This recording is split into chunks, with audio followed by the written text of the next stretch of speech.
Sir आज तुम्ही स्मारक पाहिलं, लोकार्पण झालं, काय अशा क्रांतिवीरांचा मोठं संग्रहालय झालं काय? चापेकर बंधू यांचं शौर्य हे भारतीय क्रांतिकारकांच्या इतिहासामध्ये एक अतुलनीय अशा प्रकारचं शौर्य राहिलेलं आहे।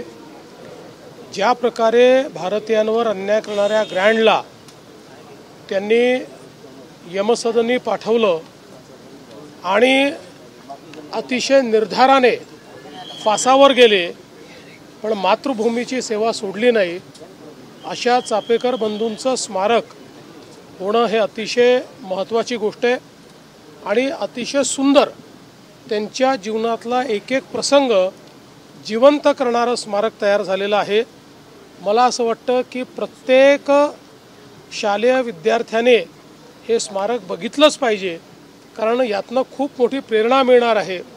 केवळ त्या ठिकाणी त्यांनी रँडचा वध केला इतक्यापुरते मर्यादित नाही, तर या स्मारकामध्ये त्यांच्या एकूण कुटुंबामध्ये जे प्रगतिशील विचार होते तेही आपल्याला पाहायला मिळणार आहेत।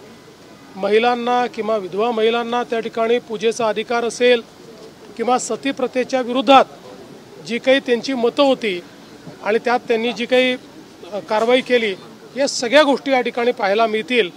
आणि एकूण जी रचना करण्यात आली आहे त्यात ज्या प्रकारे तंत्रज्ञानाचा उपयोग करण्यात आलेला आहे तो मला असं वाटतं अतिशय सुंदर आहे, प्रत्येकाने बघितलंच पाहिजे अशा प्रकारचे स्मारक आहे। सर एकंदरीत नाशिकचं जे प्रकरण आहे सर हिंदीवरनं जरा फक्त राज ठाकरेंना काय सल्ला द्याल? आंदोलन करतात ते, राज ठाकरेंना आंदोलन करायचे कालच बोललो याच्यावर, रोज थोडी बोलायचं। नाशिकचं